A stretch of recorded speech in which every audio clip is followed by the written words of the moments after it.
Jangan langsung buat latar belakang dalam skripsi. Kalian harus buat dulu identifikasi masalah.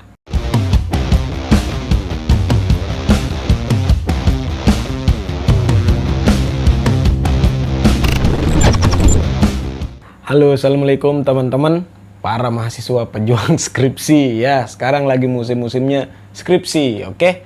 Nah, seperti biasa kita akan ngobrol-ngobrol, bahas tentang tips-tips skripsi ya dengan sudut pandang yang simpel-simpel, sesuai dengan fakta yang terjadi, sesuai dengan keadaan kalian para mahasiswa, supaya kalian mudah mengerti ya, supaya kalian mudah menerapkannya dalam skripsi kalian. Oke, jadi seperti yang saya bilang tadi di awal ya, buat dulu identifikasi masalah, baru membuat latar belakang. Nah, mungkin sebagian dari teman-teman nih baru dengar dengan istilah identifikasi masalah. Tenang, nanti kita kasih contohnya bagaimana membuat identifikasi masalah dan latar belakang skripsi ya. Jadi seperti katanya identifikasi, seperti arti katanya identifikasi masalah. Kita mengidentifikasi dulu atau kita menemukan dulu masalah apa yang ada, apa yang terjadi tentang judul skripsi itu. Kalau di dalam penulisan ilmiah ya, seperti skripsi, tesis, makalah gitu-gitu ya, identifikasi masalah ini letaknya di poin 1.2 setelah latar belakang. Namun sebenarnya ya, secara tahap pembuatan gitu ya, secara tahap pembuatan, sebenarnya identifikasi masalah ini merupakan tahap pertama sebelum kita membuat latar belakang skripsi kita. Bahkan tahap pertama sebelum kita membuat judul penelitian kita. Sebelum kita merangkai kata-kata di judul penelitian kita atau di skripsi kita. Itu secara tahap. Sebenarnya identifikasi masalah ini adalah tahap pertama. Ya, seperti contoh misalnya kita kerja di suatu tempat atau kita para mahasiswa pernah magang di suatu perusahaan. Nah, kalian kan bisa menilai suatu perusahaan itu bagaimana, misalnya ada kurangnya, ada lebihnya. Nah, disitulah identifikasi masalahnya sedang berjalan, sedang ditemukan atau sudah ditemukan. Jadi misal kamu magang nih di suatu perusahaan, waduh perusahaan ini pelayanannya kurang bagus misalnya. Nah itu udah termasuk identifikasi masalah di situ, ya kan? Jadi saat kalian membuat judul skripsi, kalian memilih lokasi di perusahaan tersebut yang kalian sudah kenal dengan keadaan di dalam perusahaan itu, gitu ya. Karena wah saya mau buat judul penelitian di perusahaan tempat saya magang aja karena saya tahu masalahnya dia kurang bagus pelayanannya misalnya. Tapi sebenarnya identifikasi masalah itu bukan hanya sekedar isu yang negatif, bukan sekedar ada masalah yang negatif gitu ya. Tapi isu positif juga bisa. Misalnya di tempatmu magang itu ya, poinnya itu adalah penerapan teknologinya sudah sangat modern. Nah itu kan positif tuh, nilai positif. Jadi identifikasi masalah tidak hanya sebatas nilai negatif, tapi bisa juga nilai positif. Lalu identifikasi masalah ini ya, seperti saya bilang tadi, letaknya di bawah latar belakang. Jadi kalau di dalam bab 1 skripsi itu ya, atau proposal skripsi bab 1 pendahuluan 1.1 kan latar belakang. Nah 1.2-nya itu adalah identifikasi masalah. Identifikasi masalah ini bukan berupa kalimat paragraf yang panjang atau penjelasan yang panjang, tapi identifikasi masalah ini cukup dengan poin-poin, dengan 1 kalimat atau 2 kalimat saja, poin-poin pentingnya saja. Identifikasi masalah gunanya adalah untuk memudahkan kita menyusun atau merangkai latar belakang skripsi kita. Walaupun secara tahapnya identifikasi masalah lah yang pertama kali yang harus kita tentukan dulu sebelum membuat latar belakang. Tapi kalau kita balik pola pikirnya, kita balik sudut pandangnya, karena letaknya di bawah latar belakang, jadi poin-poin yang ada di dalam identifikasi masalah ini bisa memudahkan kita menyusun, merangkai sebuah latar belakang, ya. Oke, jadi poin-poin yang ada di identifikasi masalah itu harus sesuai atau harus ada di dalam latar belakangnya, ya. Langsung aja kita contohkan supaya tidak makin bingung. Nah, ini dia contoh dalam skripsi ya, sudah membuat identifikasi masalah. Jadi poin 1.2-nya setelah latar belakang, di atasnya ini identifikasi masalah. Oke, jadi ini skripsi ini mempunyai 4 identifikasi masalah. Jadi 4 alasan yang mendasari dia meneliti tentang partisipasi kelompok sadar wisata ya di suatu kecamatan atau di suatu tempat pariwisata.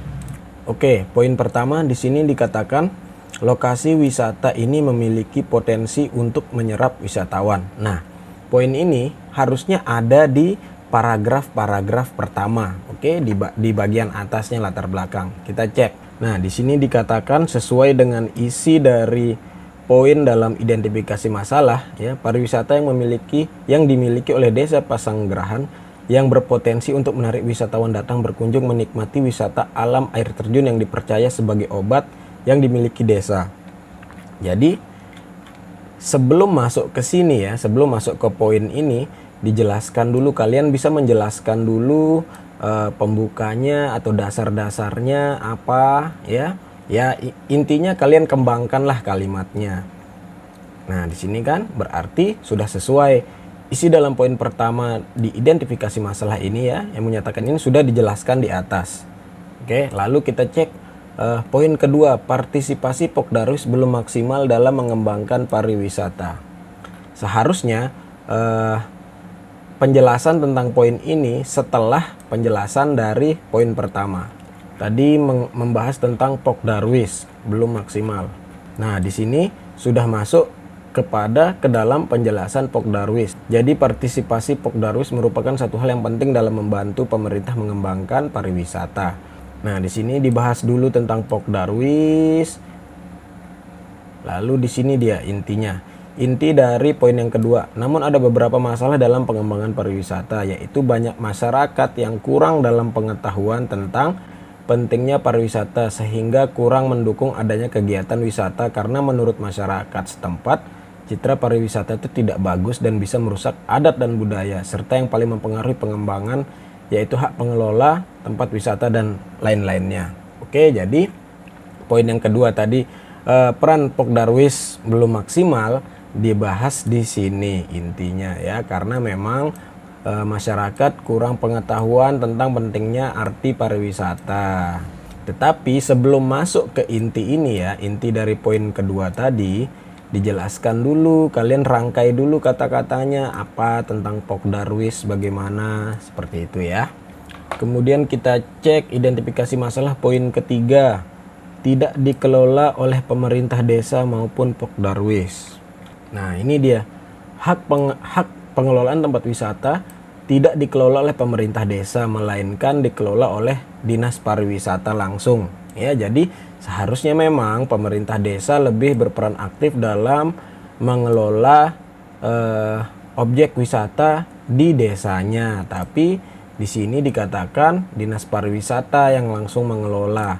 Nah, ada beberapa masalah pengembangan satu objek wisata tidak bisa berjalan jika salah satu pemangku kepentingan tidak ikut terlibat, gitu ya, seperti dijelaskan menurut buku panduan Pokdarwis. Jadi memang di sini ada masalah nih, lokasi pariwisatanya tidak dikelola oleh pemerintah desa, melainkan hanya dikelola oleh Dinas Pariwisata langsung. Sementara menurut teori dalam buku panduan Pokdarwis, objek wisata tidak bisa berjalan jika salah satu pemangku kepentingan tidak ikut terlibat. Nah, di situ ada masalah. Jadi sudah sesuai tuh. Nah, poin ini ya, dia dijelaskan lebih lengkap lagi tentang apa nih? Ini alur stakeholder pemangku kepentingan di dalam pengembangan pariwisata, ya. Nah, ini dijelaskan. Jadi poin-poin masing-masing poin itu dijelaskan lebih lengkap lagi. Nah, yang keempat, banyak faktor penghambat dalam pengembangan pariwisata. Kita lihat. Nah, di sini ada dijelaskan beberapa masalah dalam pengelolaan objek wisata tadi. Dijelaskan pula masalah penghambat dalam pengembangan objek wisata di desa itu adalah karena sebagian anggota Pokdarwis orang yang tidak bergelut di bidang pariwisata. Jadi ada beberapa masalah di sini ya. Jadi sesuai sudah isi dalam identifikasi masalah ini sudah tertuang semua ke dalam latar belakang. Oke, jadi memang seharusnya seperti itu. Jadi poin-poin ini ya adalah merupakan ringkasan dari isi latar belakang. Nah, tujuannya apa? Supaya para pembaca mudah memahami. Nah, begitu dia proses pembuatan latar belakang skripsi semakin mudah dengan adanya identifikasi masalah. Jadi kalian harus menentukan dulu identifikasi masalah untuk memudahkan kalian membuat latar belakang skripsi. Karena biasanya kan seperti video saya sebelumnya membahas masalah-masalah saat memulai awal menulis skripsi atau proposal skripsi itu adalah tidak tahu harus menulis apa-apa yang mau dirangkai katanya, gitu kan? Jadi dengan identifikasi masalah proses pembuatan latar belakang kalian semakin mudah karena poin-poin intinya sudah ditemukan. Semoga membantu para pejuang skripsi. Assalamualaikum.